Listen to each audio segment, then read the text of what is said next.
No bedbug this time. I'm going in alone. I've seen the layout, I know the room. Rack's in there somewhere, and it won't take him long to realize I'm coming.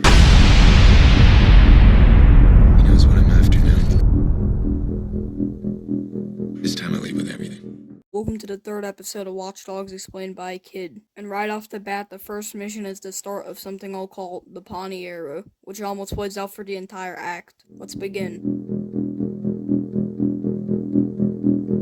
The first mission is Hope is a Sad Thing. It's mostly just CTOS hacking stuff like usual, but except it helps you track down T-Bone. Aiden also mentions at the beginning of the mission that some of his best memories come from here, but also his worst memory. Mostly because this is the place Lena suggested to go before she got killed. Anyway, the CTOS point leads to somewhere called Jed's Bar, Pawnee's quote-unquote #1 watering hole, which is located in northern Pawnee, where Aiden hopes to find T-Bone at.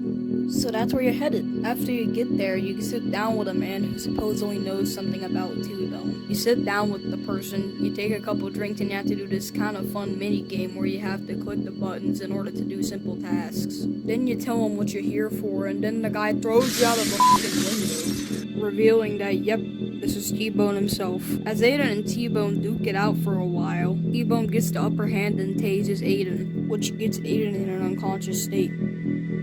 Aiden wakes up to T-Bone cauterizing a piece of metal. After Aiden wakes up, T-Bone brings up a point that Aiden being wanted doesn't make him a good friend because, T-Bone's supposed to be off the grid. They once again fight, but this time not physically until they bring up a deal. Oh yeah, also when I say they bring up a deal, I mean Aiden guilt trips T-Bone because, his niece died. Works every time. T-Bone invites Aiden to go outside with him, to give him a tour of the entire junkyard that T-Bone lives in.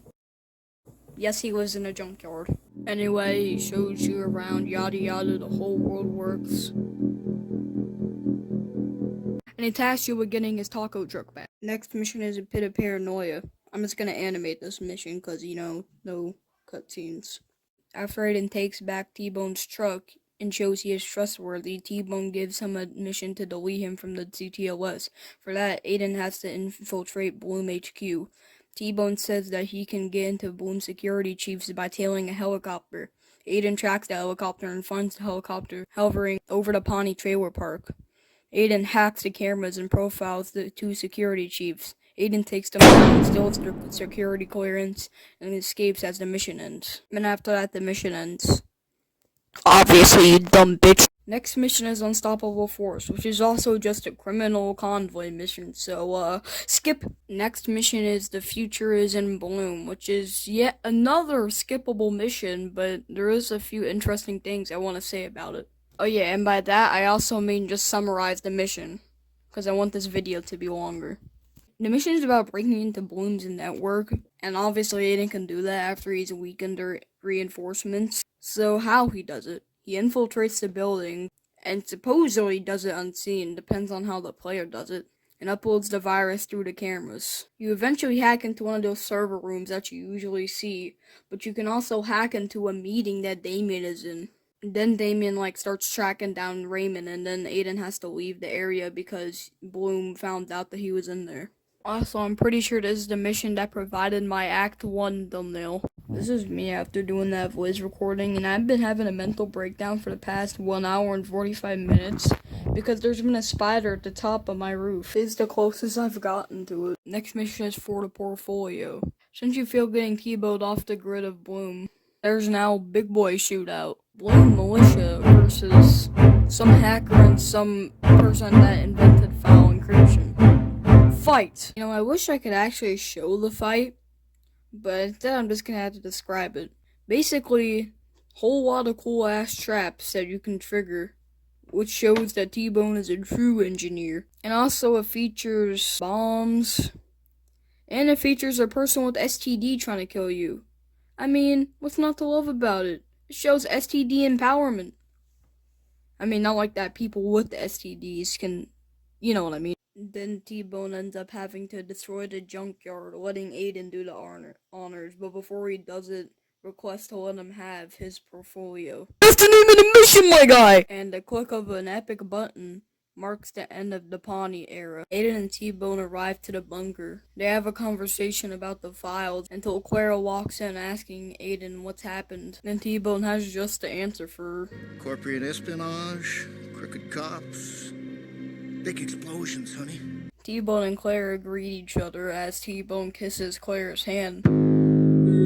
Aiden pulls him away, saying there's time for that later, but not right now. Aiden and T-Bone have a small little argument because Aiden said something to Clara that he didn't tell T-Bone about Damien. Oh, fucking wow. Anyways, they dropped the argument because it's kind of stupid, not even gonna lie. Claire here can fill me in on a few things.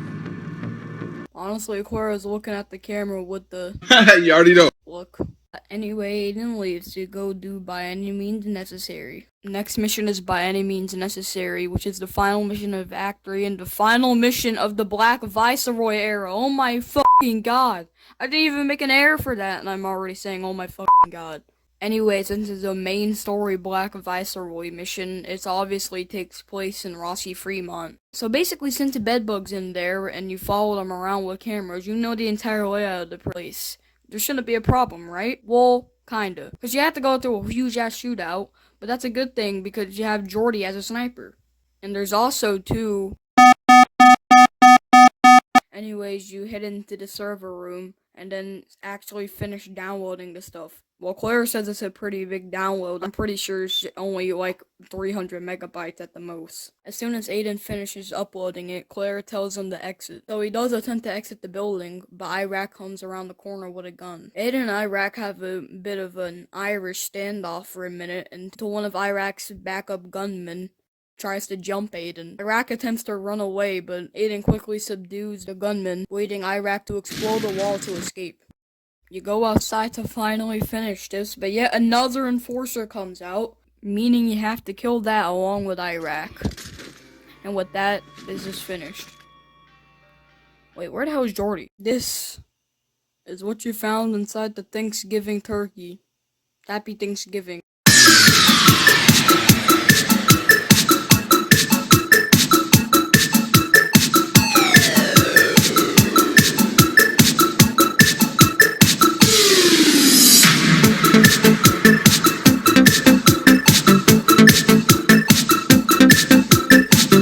I have absolutely no idea what I'm gonna do at Act 4 and Act 5.